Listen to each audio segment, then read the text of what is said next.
Good evening, everyone, and welcome to Sky Observers Hangout. So glad to have you. My name is Michelle, and I am the Director of Public Observing at the Adler Planetarium in Chicago. And my friend joining me is... It's me.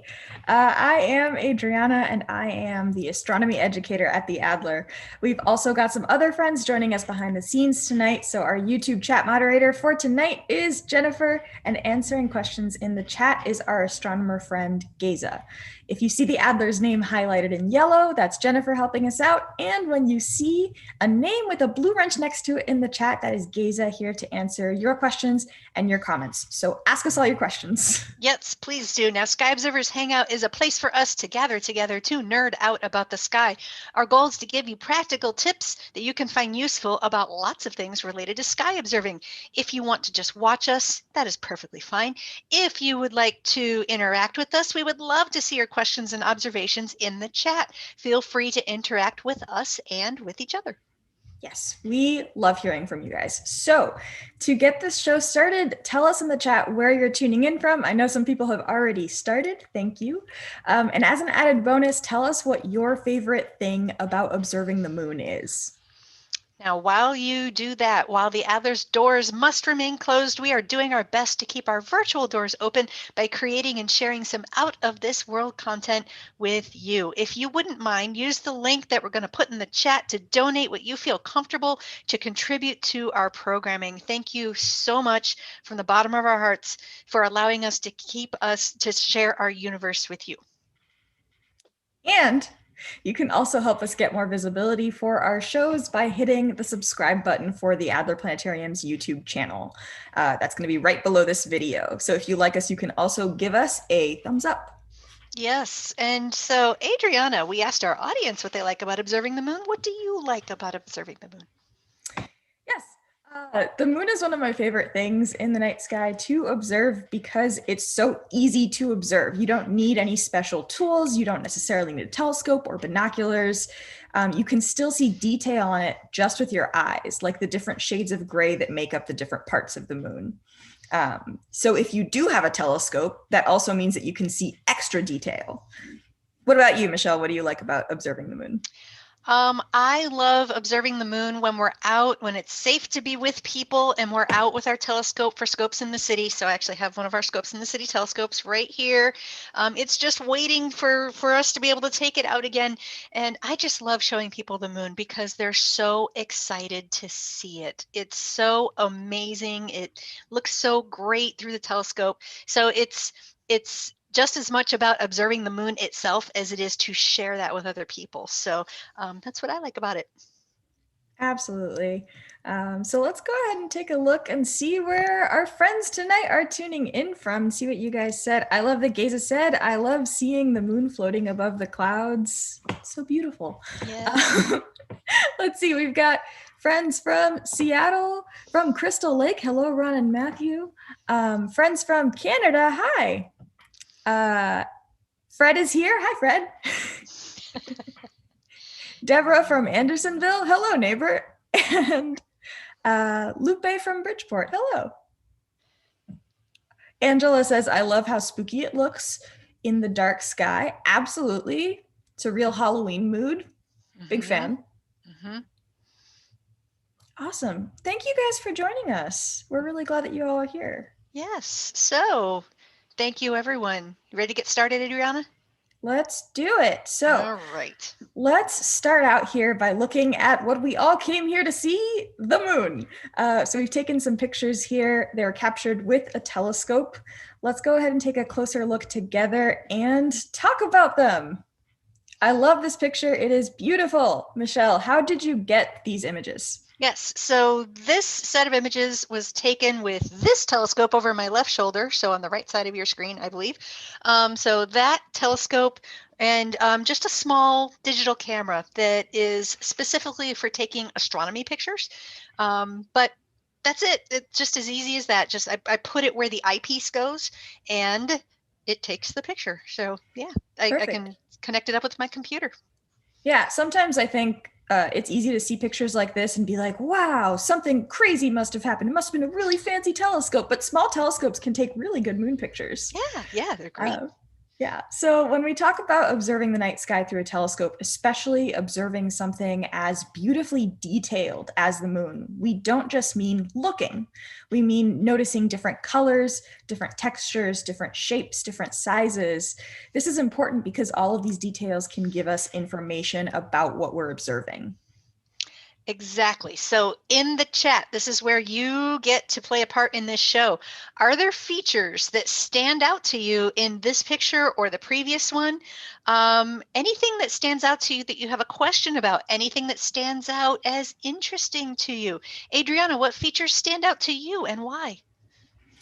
The craters, for sure. I also love that people in the chat are commenting on observing craters on the moon in their telescopes. Also, some of my favorite parts. So I think it's really neat that we can see streaks from material that was launched outward during impact around some of these bigger craters. And I'm also noticing these much darker areas compared to the lighter areas. Yeah, not all the same color. So those darker areas were formed when the craters filled with lava from volcanic activity, which cooled and left these darker regions of basalt. And no, I did not misspeak. Volcanoes on the moon. So volcanic activity. So cool stuff. All right, Very cool. there's another one. Oh yeah, exactly. So also something you can observe just with the naked eye for folks who don't have telescope or binoculars, those dark areas that Michelle was talking about. In these images, you can also see some of the craters have central peaks, which we've touched on in prior episodes if you've seen them, but there's small peaks in the middle of some of these craters, so you can look closely. Michelle's pointing one out for us. Thank you. When a larger object impacts the moon, material gets pushed downward during impact, and rock underneath can behave like a fluid. So the material moves outward, and as the ground rebounds back upward, a peak forms in the center of the crater. So that's what you're seeing. That's awesome. Do we have any questions, comments, anything that anyone is noticing about these pictures? Somebody said volcanoes on the moon. Very cool. And Angela has noticed. If that's the only thing that person learns during this show, I will be happy. That's cool. All right, go ahead. Yeah. Sorry. Angela said, "The man in the moon." I have a confession to make here. I've never seen the man in the moon. It doesn't look like a person to me. Am I just not seeing something? No, it doesn't to me either. To me, it just looks like sort of a strangely carved pumpkin face, kind of. Like if I carve it and it doesn't turn out very well, that's what it looks like, because I'm just not that good at carving pumpkins. So, yeah. Fair. Just sort of weird eyes and some kind of pumpkin-y type mouth. That's what it looks like. Excellent. Geza has told us that central peaks are formed by isostatic rebound. Thank you, Geza. Mark has a question. Is the moon still being impacted on a regular basis and new craters being created? Yes and yes. So not being hit often in terms of like making bigger craters, but the moon gets hit all the time by little, we call them micrometeoroids, things that are small, that might make a crater maybe this big or this big. But yes, the moon gets hit. Space, we say, is empty. It's mostly empty, but there's still some stuff. Out there moving around, occasionally running into the moon or running into the Earth. I'm sure Geza will have more to say about that. He and I had a conversation a few months ago trying to quantify how much stuff hits Earth every day or every year. And so, yeah, just interesting things we talk about from time to time. So anyway, go ahead. Excellent. Trish has a question too. I confess I don't know much about the moon. That's totally okay. We're here to learn. Is the surface all sand? It is more the texture of the dust is more like fine powder, more like baby powder. It's kind of that consistency, but it's not necessarily nice and fine. It's also got little bits of volcanic glass, so it's not good to breathe in. I almost said volcanic dust. It's not good to breathe in lunar dust because these little bits can have lots of sharp edges.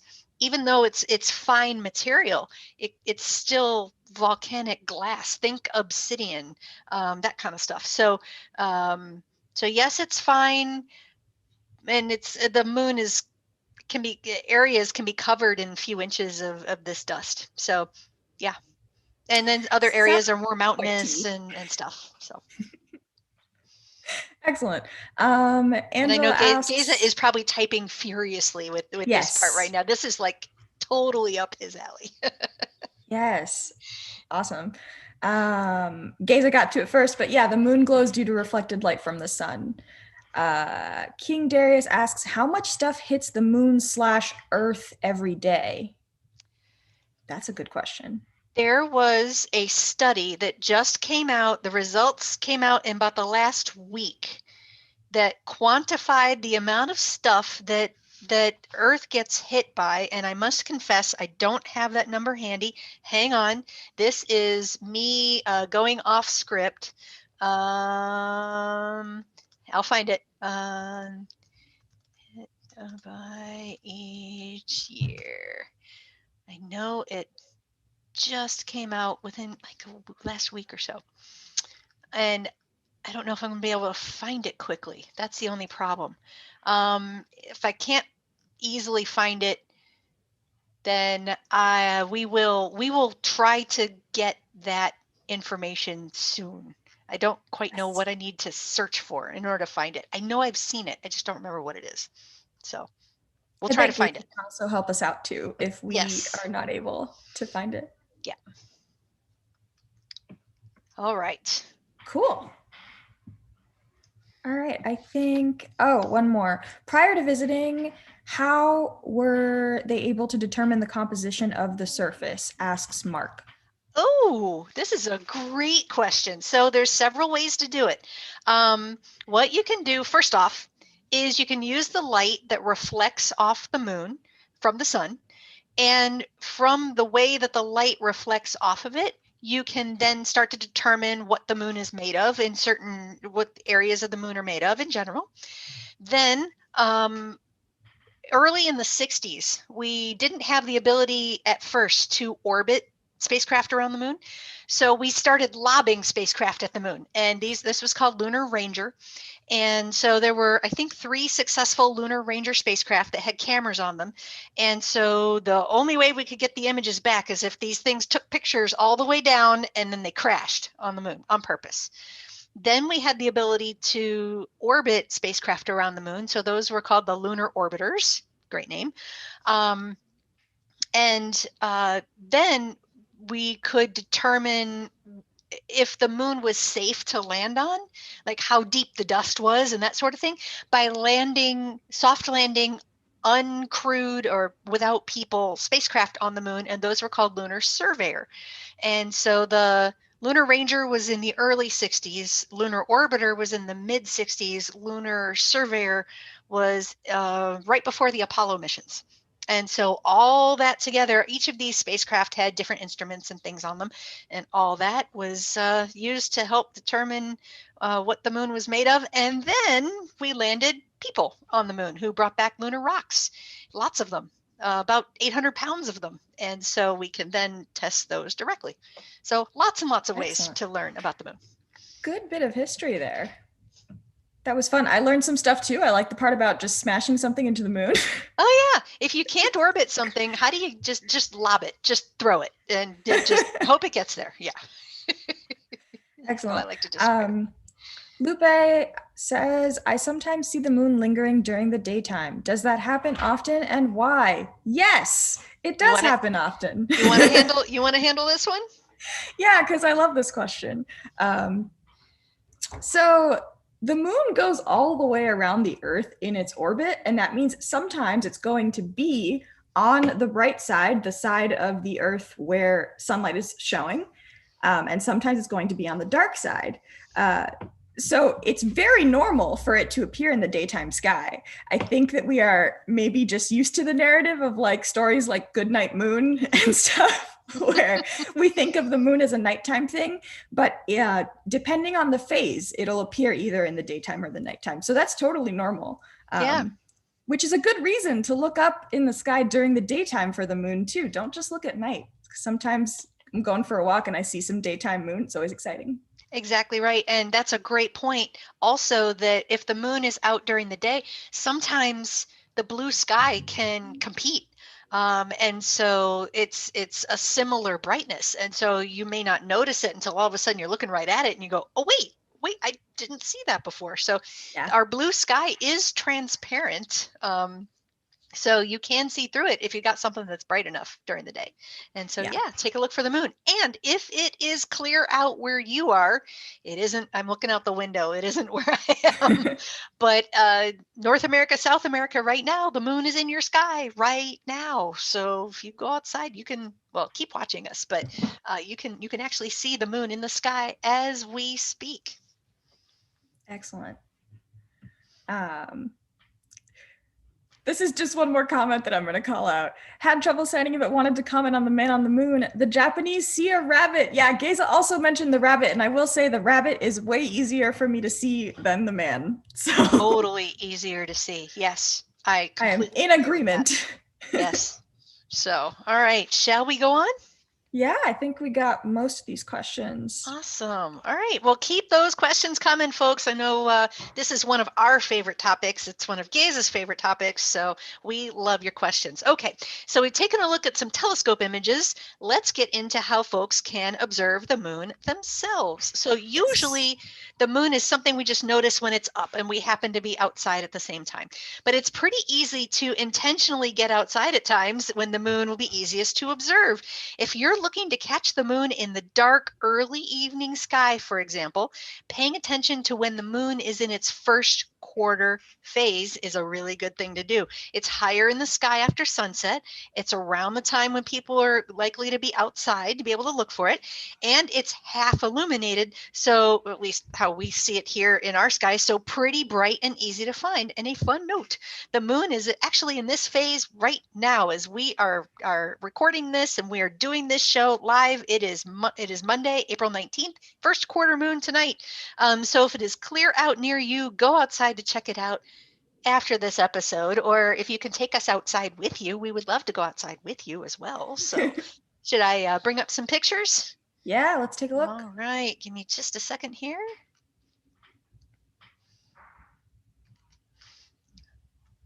Okay, that was one of our previous moon pictures. So we're going to go on. There we go. Okay, now this is also a great time to check out the moon with binoculars and telescopes, especially. You might be wondering why, when it's half illuminated rather than full moon, why are we recommending that? Because we're able to see details more easily and you're able to see craters more easily when the sunlight is coming in at an angle. And this is because we can see more shadows along the craters compared to the view during full moon when the side of the moon facing us being illuminated directly and we see less shadow. Along the line where the moon goes from dark to light, it's called the terminator. That's where the longer shadows help us see surface detail. I love that it's called the Terminator. It makes me think of the movie. Always. Yeah. Every time. So if that doesn't stop you from wanting to see the full moon, and it shouldn't, and you're still hoping to catch a full moon higher in the sky, you'll have to get out at least a few hours after sunset because the full moon rises as the sun sets. But that brings us to one of my favorite ways to observe the moon: moonrise and moonset. So the first time that I actually saw the moon rising over the lake, I was really excited and also kind of surprised. I had just never really thought about this, but the same science that makes sunrises and sunsets appear kind of red-orange will also make the moon as it rises or as it sets appear red-orange. Now, compared to sunrise and sunset, the joy of moonrise and moonset is that they're not too bright to look directly at them, so you can really enjoy the view. The best time to view this is during full moon because the effect is just most striking when the moon is full. Also, the timing is easier to remember because it's going to coincide with sunrise or sunset. So you'll want a really clear night, since you'll be able to see more if it's clear all the way down to the horizon. At sunset during full moon, look to the eastern horizon to see the moonrise. And at sunrise during full moon, look to the western horizon for moonset. Now, the last bit of moon viewing info we wanted to share with you today is about some terms that you might have heard before, and that is supermoon and micromoon. Now, the next supermoons are April 26th, so in about a week, and May 26th, so in about a month.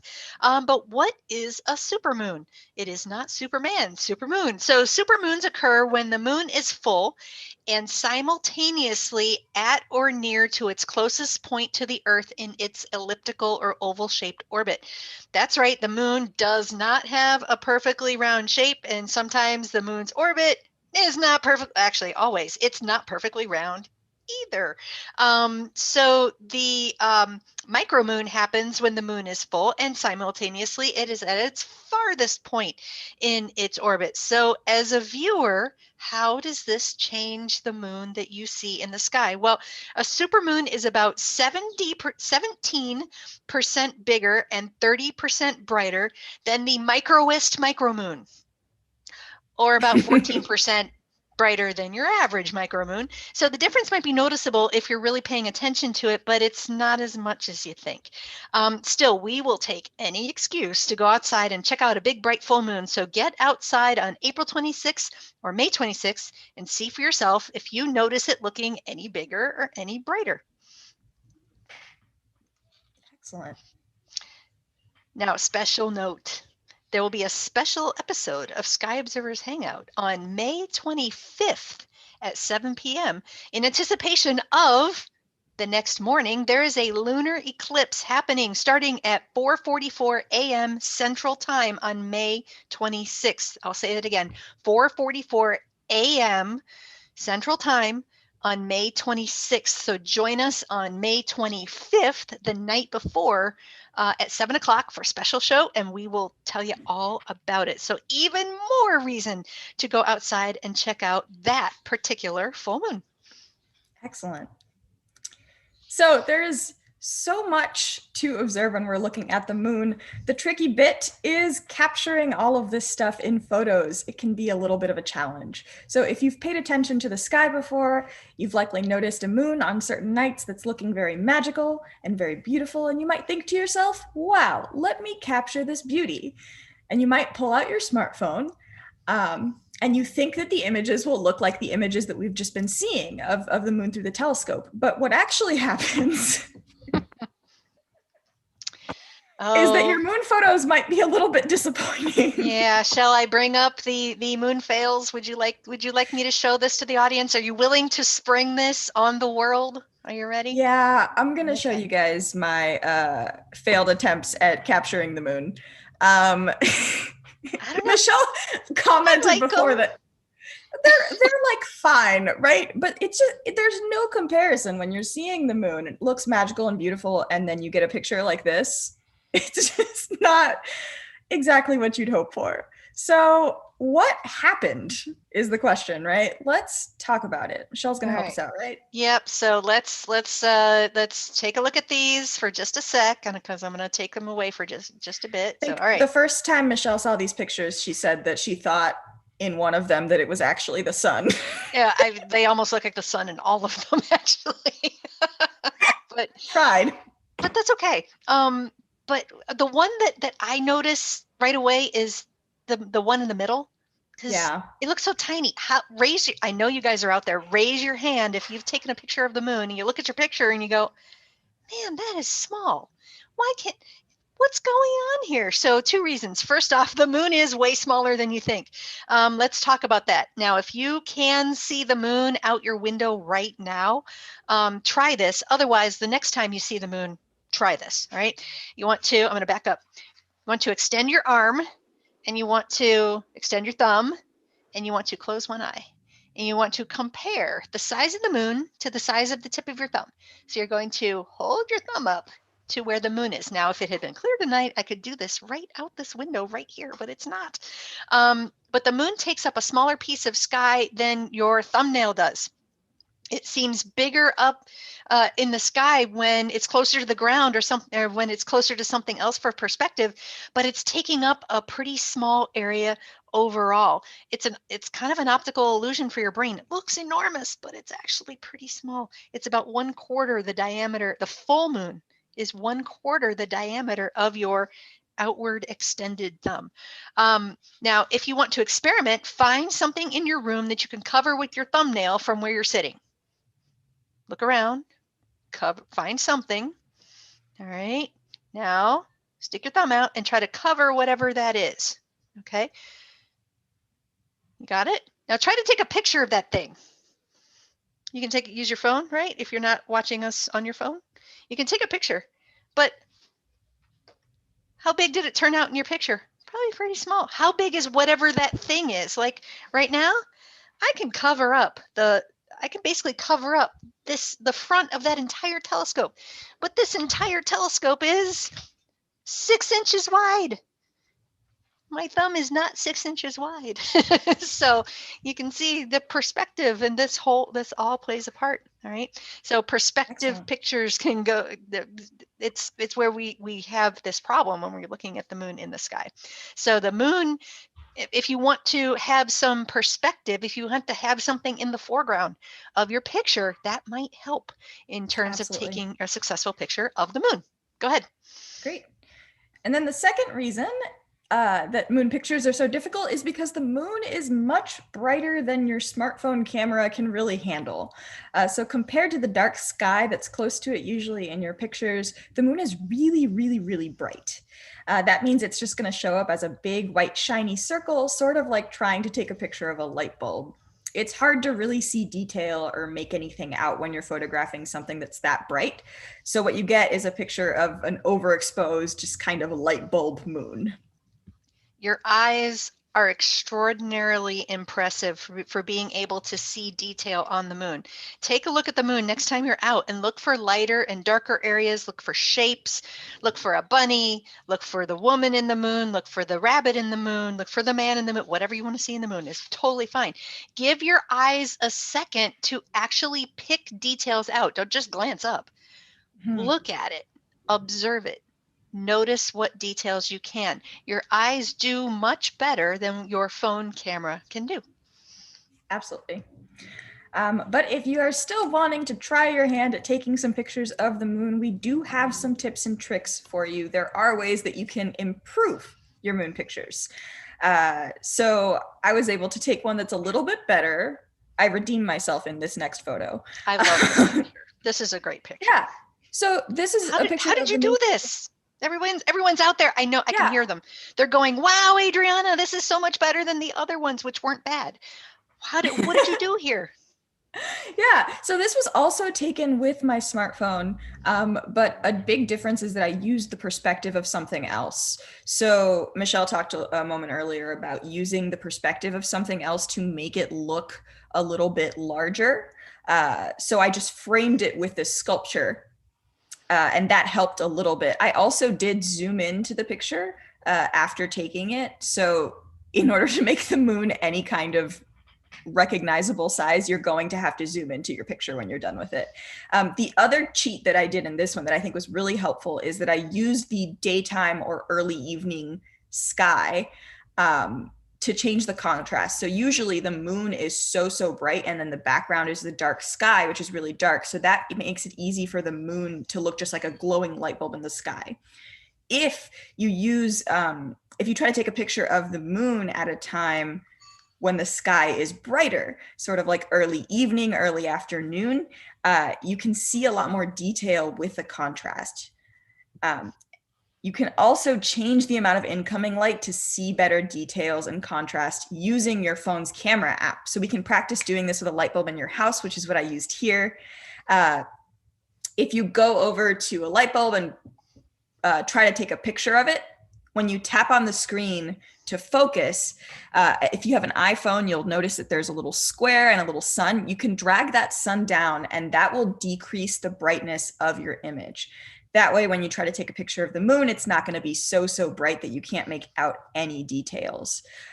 The same thing works on Android. It's just that you'll have to, I think, scroll to the left or right, or a scroll bar will come up on the screen for you. I'm not sure exactly what it looks like, but it does have the same feature because I have asked my friends with Android phones. Adriana and I both have iPhone, so yeah. we don't have the screenshots of what you've got on Android, but that's okay. Yeah. So while you were doing that, I was playing along with my phone, so it really works. Right, but use that to decrease the brightness of the moon. That'll help you actually see it better in your pictures. And what you want to also do is try to use an app that is specifically for night photography. There is one called Camera Plus. And there's another one called Nightcap. And these apps are decent options for iPhone and only cost about $3 each. There are many other options. Those are just two that we've tried out ourselves. Camera FV as in Victor 5 is an app for Android that can also allow you to adjust the settings on the exposure.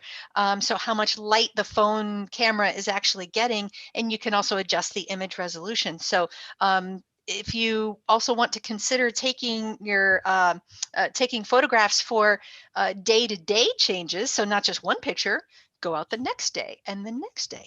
And so you can take pictures of moon phases, and we would suggest doing that. That'll shift the focus from look at this really small picture of the moon to look for the changes that you see from one day to the next, and look at the moon appearing to travel across the sky from one day or one evening to the next. That will also look good. And tripods can help. Absolutely. Last tip is just to keep your phone stable, because when you're zooming in on something like the moon, especially, a shaky hand is gonna very easily ruin your image. If you can get it stable with like a stack of books or something, that'll help you a bunch. Yep. You can lean up against a wall, you can lean up against a tree, you can just brace your arm in some way, and that way your image won't be quite as shaky because your hand won't be moving around as much. Yeah. Excellent. Now, try all of these things. Go outside, try and get a moon picture. Still note that smartphones have limits. All of this stuff will help, but most of the really incredible moon photos that you've seen were likely taken with some kind of lens to magnify and help see more detail, or a telescope. That doesn't mean that you can't still get something cool, though, and I still think it's worth trying. So, speaking of getting pictures through a telescope, we do have some images to share from a friend. They were taken through a small telescope. Michelle, can you tell us a little bit more about where we got these? Yes, this is from our telescope volunteer, Bill Chu. He's been with us for many years. Thank you to all our telescope volunteers, and especially to Bill for sending me these pictures. He took these over the weekend, this past weekend, and this was his iPhone held up to an eyepiece of a small refractor. So it was a refractor is a lens telescope, lens at the front, eyepiece at the back, and this is his grab and go telescope, as he calls it. His grab and go, throw it in a bag, set it up outside in Chicago, in Bronzeville is where he set it up, put the eyepiece in, point it at the moon, stick the camera of his iPhone up to the eyepiece, snap a picture. Very cool. Yeah. Here's another one. And there we go. Pretty cool. Wow. Yeah. Yeah. And this is not a huge telescope. This telescope is smaller than the one I've got behind my shoulder. So pretty neat. If you want to see his setup, he actually sent us a picture of that too. Not a huge telescope. You don't need gigantic equipment to get really nice pictures. So yeah, if you have that telescope sitting collecting dust in the corner, get it out, point it at the moon. Yeah, Geza added here, the best telescope is the one that you use. And exactly. He is absolutely right. That is Geza's favorite phrase. Oh, wait a minute, hang on. I just noticed something that I did not notice. See, you look at these pictures longer and you see stuff. See, there's the moon. Oh, look. Look at his picture. So I'm not sure if he's watching tonight, but that's a great picture. I love that. So there you go. Excellent. And the moon is one of those really accessible things to get in Chicago. So, absolutely. All right.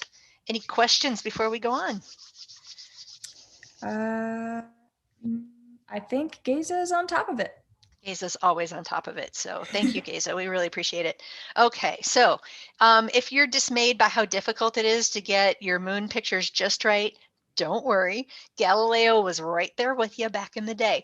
Before photography was available to capture the beauty of the cosmos, astronomers had to sketch their observations, and Galileo was no exception. So let me go to a picture here, and give me just a second. And I'm going to share the screen. There we go. All right. Here's a sketch he made. And here's an image of the actual moon as we see it through a telescope. What do you all notice? Do the details match up? Question mark. What do you think? But my opinion is that not quite. So if he was trying to sketch the features of the moon, exactly where and how they appeared, he was just a little bit off, you know? But we know now that Galileo wasn't actually trying to make a moon map. He wasn't trying to perfectly sketch the moon exactly as it appears. He was just trying to show others that the moon had features like the Earth, mountains, for example, and craters. It wasn't a perfect glowing sphere in the sky, which was how people imagined the moon at the time. Other folks at this time also had telescopes to observe the moon. One in particular, Johann Hevelius, took it upon himself to make a proper moon map after seeing Galileo's. Whoops. Sorry. There you go. There we go. So these are Hevelius's moon maps. He misunderstood Galileo's intention, which was never to make a proper moon map, and he thought that either Galileo had a bad telescope or was bad at drawing, which I think is just hilarious. And actually, we know now Galileo was basically a trained artist. So no, he just wasn't trying to make He just wasn't, accurate moon map. No. That wasn't his goal. No, go ahead. Hevelius's moon maps are a lot better at capturing real moon features. As you guys can see, you can even see the bunny and the moon that we were talking about before on both of these images. So they match up quite well. It's pretty easy to make a direct comparison. But basically, bad moon pictures have been getting called out by other folks since the 1640s. So I don't know about you, but that makes me feel better about all of my subpar moon pics.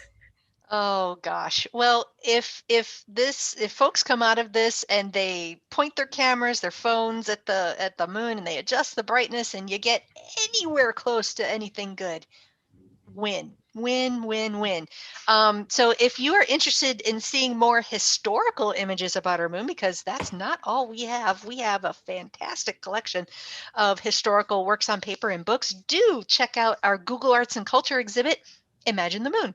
Jennifer is going to link that in the chat for you in just a moment. Excellent. We also have a few comments. Hi, I'm trying to connect with other moon lovers here in Chicago. I'm a newbie and don't know much. Any networks you can refer me to? Chicago Astronomical Society. I know Michelle knows a bunch of local astronomy clubs, right? Yeah, there's quite a few. So there is the Chicago Astronomical Society. The only issue with basically all the local astronomy clubs is they aren't having in-person meetings right now. So it may be a while before the clubs have in-person meetings, but a lot of them, this may actually open up possibilities to you. They're having virtual meetings. And so if you want to join up with the Lake County Astronomical Society, the Skokie Valley Astronomers, the Naperville Astronomical Association, any of those folks, I'd say just go on their website and see when they're having a meeting and find out how you can join in. They're doing them by Zoom. And so they're just, it's great to be able to interact with folks in this way. We still can virtually until such time as it's safe for us to be out with our telescopes. And that's the other thing that I would mention is when it is safe for us to be out with scopes in the city, you can come out and come see us and say hi. Adriana and I are the ones who take the telescopes out. So we're not just we're not just two-dimensional in a screen.